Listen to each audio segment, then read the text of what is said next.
Денес во Бекстејдж разговарам со нашиот пејач познат Гоце Пејковски, кој што го имаше едно од најкоментираните интервјуа во Бекстејдж во изминативе неколку месеци и поводот денес повторно да те викнеме е да ги коментираме коментарите кои што беа оставени по твоето интервју. Најпрвин, како си кажи? Добар ден, благодарам за поканата. Се надевам дека ќе се дружиме топ. Одлично сум. Има променливо топло на нама, добре. Многу спомена дека ти е малку ладно, но ќе издржиш сега за имиџом. Што не издржавме, па ова ли нема да издржиме да мараме.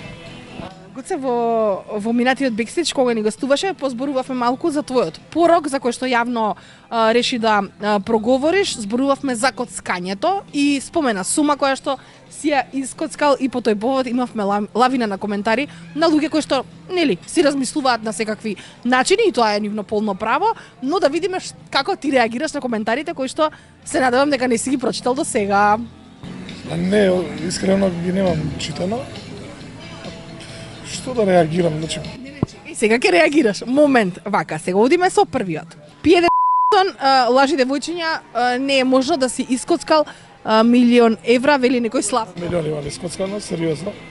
Тоа се сериозни пари и тоа е, мислам, реално, не рачунајќи тоа што сум искрено континуирано заработувал и кога би пресметал све, тоа е малце повеќе од милион.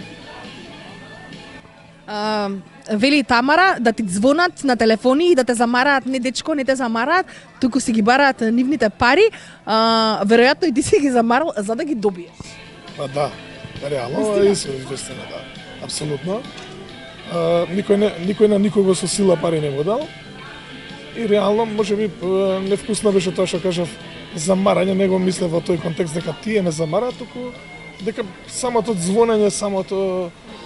Да, апсолутно непријатно, да.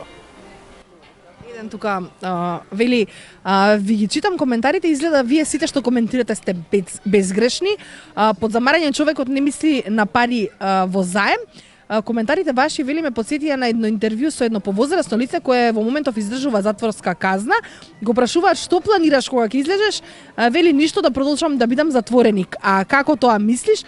Едноставно, дури и кога нема да бидам во затвор, за народот ќе останам затвореникот. Заклучок, осудата на безгрешните е вечна. Убаво и опширно. Да, значи, реално, ако нешто ти се случи во животот, као грешка да направиш било каква, некој порок, не е важно каков, или пак, како што кажува момчева во коментаров, дека една затвореник цел живот се затвореник или еднаш коцкар цел живот коцкар или дека тоа не може да се промени или дека тоа не може да се... Луѓето им е чудно кога им кажеш дека си се избавил од нешто што е многу комплицирано и многу тешко. Како неверно? Да, многу е неверно.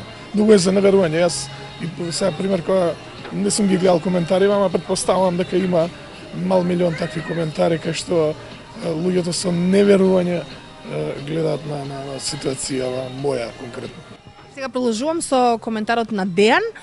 Вели, дечково едно бело влакно нема на главата, јас не мислам дека многу се секира за тоа што му се случи. Дали е нервно тоа? Дали косата ти е седа? Па седа ми е, да. Почна да ми белее веќе поинтензивно, последниве неколку, не само 2-3 години. Ама реално не мора да значи дека не се секираш или дека не ти е гајле за ситуацијава.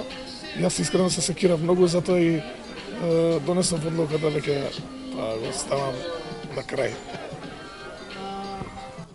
Панче вели, ти го забележал накитот во претходното интервју и вели, штом се уште ти стои ланчето златно, ти уште, брат, не си коцка.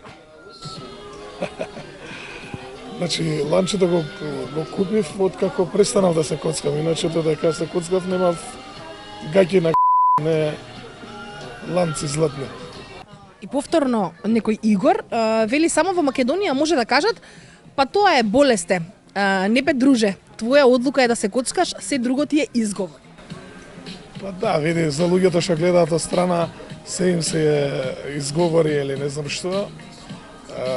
Коцкањето како коцкање е болест, сериозна болест, сериозна диагноза. Пак ќе кажам дека за некои пороци има блокатори, за комарењево нема блокатори, така да се третира за една од најтешко излечливите болести реално кај нас. А го има поприлично, значи секаде. Многу луѓе се оддаваат на коцкање, така да е сериозна болест. Даме вели и после ќе кажат немало пари во Македонија од музика. Мене ова не ми личи така, 1.000.000 евра, браво. Па не, види, никој не се жалел, јас не сум се жалел никога за конкретно за работава моја. И да не беше таа работа, можеби и немаше да го решам тоа, да кажам, немаше да завршам толку, да кажам, мислам, не е тоа брзо, но немаше да ме има, немаше да обстојувам, немаше да работам, да се откажев од работа, мислам, работата ме одржа реално, и пошто не се стигаат камати, не се стигаат, сега да не пак објаснувам, мислам, реално ако не работиш, не можеш да подмириш тоа што треба да подмириш. Оливер вели, јас сега не знам дали Гоце Пејковски го глуми Игор Џамбазов или Аца Лукас или ова што го зборува е вистина. Јас обично не глумам никога во животот, јас сум си свој на свој начин. Тие што ме познаваат знаат дека има поминато период, прилично долг период со коцкањето. И јас уствари кажував моја приказна, јас не ја кажав нити на Игор Џамбазов, нити на Аца Лукас приказната. Јас се кажувам тоа што мене ми се случило. Благодарам што прифати денеска да читаме и позитивни и негативни коментари и да ги прокоментираш во твој стил и искрено пред камерата на Бекстејдж. Благодарам многу за поканата, поздрав до сите гледачи и поздрав до сите луѓе што коментирале, без разлика дали се негативни или позитивни.